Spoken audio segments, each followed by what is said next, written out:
नमो नमः विद्यार्थियों, संस्कृत विषय की कक्षा 7 में TSN ऑनलाइन क्लास पर आप सभी का स्वागत है।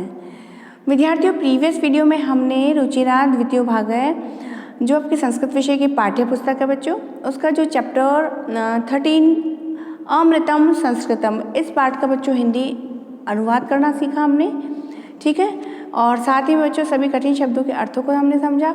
और आज की कक्षा में बच्चों हम जो आपके जो अभ्यास प्रश्न दिए गए हैं बच्चों पेज नंबर 72 पर, उनको समझेंगे बच्चों, उन पर चर्चा करते हैं। तो शुरू करते हैं बच्चों। क्वेश्चन नंबर 1, पहला प्रश्न है बच्चों, उच्चारणम कुरुत, उच्चारण करो, ठीक है ना बच्चों। तो ये ऑरल क्वेश्चन है बच्चों, सेल्फ प्रैक्टिस का क्वेश्चन है बच्चों। एक बार मैं आपको सभी कठिन शब्दों को उच्चारित करके सिखा देती हूँ और आप लोग सभी अच्छे से सुने और अभ्यास करें, ठीक है। तो देख लेते हैं हम। पहला 2 रो दी गई है। फर्स्ट रो में बच्चों पहला शब्द दिया गया है उपलब्धासु, उपलब्धासु, उपलब्धासु, ठीक है ना। नेक्स्ट है चिकित्सा शास्त्रम, चिकित्सा शास्त्रम। नेक्स्ट है भूगोल शास्त्रम, भूगोल शास्त्रम। नेक्स्ट है विद्यमानाः, विद्यमानाः। नेक्स्ट है बच्चों सेकंड रो में संगणकस्य, संगणकस्य, संगणकस्य। वैशिष्ट्यम, वैशिष्ट्यम, वैशिष्ट्यम। देखिए बच्चों अच्छे से उच्चारण करिए। व में आई की मात्रा तो उच्चारण भी वाई इस तरह से होगा, वैशिष्ट्यम। नेक्स्ट है वांग्मये, वांग्मये। अर्थशास्त्रम, अर्थशास्त्रम, ठीक है बच्चों। तो क्वेश्चन नंबर 1 विद्यार्थी इसका स्वयं उच्चारण करें, प्रैक्टिस करें, ऑरल क्वेश्चन है, ठीक है। नेक्स्ट है क्वेश्चन नंबर 2, का भाषा प्राचीनतमा, का भाषा प्राचीनतमा, पहला प्रश्न है का भाषा प्राचीनतमा। 1 वर्ड वाले क्वेश्चन से बच्चों ये, ठीक है ना। तो कौन सी भाषा सबसे प्राचीन है? संस्कृत भाषा, ठीक है ना। तो हम क्या आंसर लिखेंगे? संस्कृत भाषा 1 वर्ड में। नेक्स्ट है शून्य से प्रतिपादनम कह अकरो, शून्य का प्रतिपादन किसने किया? तो हमने चैप्टर में पढ़ा था, शून्य का प्रतिपादन आर्यभट्ट ने किया, ठीक है ना। तो हम लिखेंगे आर्यभट्ट, ठीक है। नेक्स्ट है कौटिल्येन रचितम शास्त्रम किम, कौटिल्य के द्वारा रचित शास्त्र कौन सा है? तो कौटिल्य के द्वारा रचित शास्त्र था अर्थशास्त्र, ठीक है ना। तो हम लिखेंगे अर्थशास्त्रम, ओके। नेक्स्ट क्वेश्चन नंबर 2 का 4th क्वेश्चन है बच्चों, कस्याः भाषायाः काव्य सौंदर्यम अनुपमम, मतलब किसकी भाषा का काव्य सौंदर्य है वो अनुपम है, अतुलनीय है। तो हमने पढ़ा था बच्चों कि जो संस्कृत भाषा का जो काव्य सौंदर्य है वो कैसा है? अनुपम है, अतुलनीय है। तो हम क्या लिख देंगे? संस्कृत भाषया। नेक्स्ट है कः अभ्युदयाय प्रेरयन्ति, मतलब कौन है, मतलब ऐसा क्या है जो अभ्युदयाय यानी कि उन्नति के लिए प्रेरित करती हैं। तो हमने चैप्टर में पढ़ा था कि जो सूक्तियाँ होती है बच्चों वो उन्नति के लिए प्रेरित करती है। तो हम क्या लिखेंगे यहाँ पर? 1 वर्ड में आंसर सूक्तयः है, ठीक है। नेक्स्ट क्वेश्चन नंबर 3 देख लेते हैं बच्चों। क्वेश्चन नंबर 3 है प्रश्नानाम उत्तराणि एक वाक्येन लिखत, प्रश्नों के उत्तर एक वाक्य में हमको लिखने हैं, ठीक है बच्चों। तो पूरी एक लाइन में लगभग एक सेंटेंस कंप्लीट हो जाए, लगभग उतना अपने को आंसर्स देने हैं, ठीक है। तो पहला प्रश्न है क्वेश्चन नंबर 3 का, क संगणकस्य कृते सर्वोत्तमा भाषा का।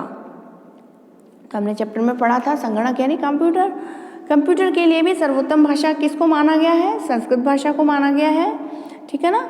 तो हम लिखेंगे संगणकस्य कृते सर्वोत्तमा भाषा संस्कृतम अस्ति, संगणक के लिए यानी कि कंप्यूटर के लिए सर्वश्रेष्ठ भाषा कौन सी है? संस्कृत है, ओके। नेक्स्ट क्वेश्चन नंबर 3 का 2nd क्वेश्चन ख है बच्चों, संस्कृतस्य वाङ्मयं कई समृद्धम अस्ति, संस्कृतस्य वाङ्मयं कई समृद्धम अस्ति, संस्कृत का जो साहित्य है वो किससे संपन्न है?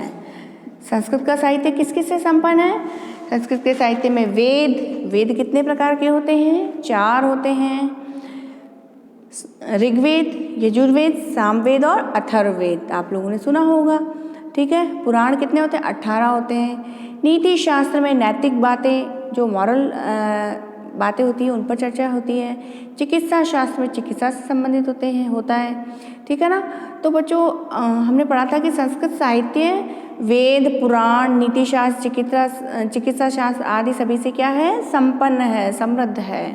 ठीक है ना। तो संस्कृत में हम आंसर इसका लिखेंगे इस प्रकार, संस्कृतस्य वाङ्मयं वेदै पुराणै नीतिशास्त्रै चिकित्साशास्त्रादिभिश्च समृद्धम अस्ति। ठीक है। नेक्स्ट क्वेश्चन नंबर 3 का थर्ड क्वेश्चन देख लेते हैं बच्चों। क्वेश्चन नंबर 3 का जो थर्ड क्वेश्चन है वो है संस्कृतम किम शिक्षयति। जो संस्कृत है वो क्या शिक्षा देती है, क्या सीख मिलती है संस्कृत से। ठीक है ना। तो हमने पढ़ा था कि संस्कृत क्या क्या शिक्षा देती है। संस्कृत हमें सभी प्राणियों से आत्मवत हमारे जैसा ही व्यवहार करने की शिक्षा देती है। ठीक है ना। तो आंसर क्या लिखेंगे हम?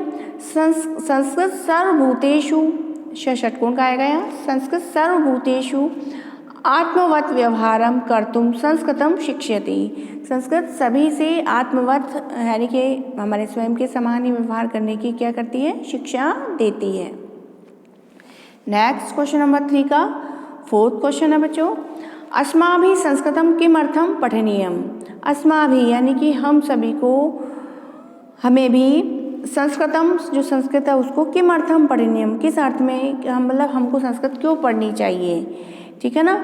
तो हमने पढ़ा था कि संस्कृत से क्या होता है? मनुष्य का और समाज का क्या होता है? परिष्कार होता है, सुधार होता है समाज का। ठीक है ना। तो आंसर लिखेंगे हम, अस्माभिः संस्कृतम अवश्यमेव पठनीयम तेन मनुष्यस्य समाजस्य च परिष्कारः भवति। हम सभी को संस्कृत अवश्य ही पढ़नी चाहिए और उससे ही क्या होगा? मनुष्य का और समाज का क्या होगा? परिष्कार होगा, सुधार होगा। ठीक है बच्चों। तो हमने जो चैप्टर 13 का क्वेश्चन नंबर 1 अभी पढ़ा बच्चों। क्वेश्चन 1 उच्चारण कुरुत का था। हमने सभी का उच्चारण करना सीखा बच्चों, सब शब्दों का। Next question number 2 one word वाला क्वेश्चन था, वो हमने उस पर चर्चा की बच्चों। नेक्स्ट क्वेश्चन नंबर 3 प्रश्नानाम उत्तराणि एक वाक्येन लिखत, इस पर हमने चर्चा की बच्चों। सभी प्रश्नों को समझा, हिंदी सहित, हिंदी अर्थ सहित समझा बच्चों। नेक्स्ट क्वेश्चन नंबर 4 है बच्चों, प्रश्न संख्या 4 है, इकारांत स्त्रीलिंग शब्द रूपम अधिकृत्य रिक्त स्थानानि पूरयत। इकारांत स्त्रीलिंग शब्द रूपम अधिकृत्य रिक्त स्थानानि पूरयत, यानी कि बच्चों यह जो है क्वेश्चन, इसमें इकारांत ई से अंत होने वाले स्त्रीलिंग शब्द के एक वचन, द्विवचन, बहुवचन में क्या क्या बन रहा है उसके अकॉर्डिंग इसमें दिया गया है बच्चों। ठीक है ना।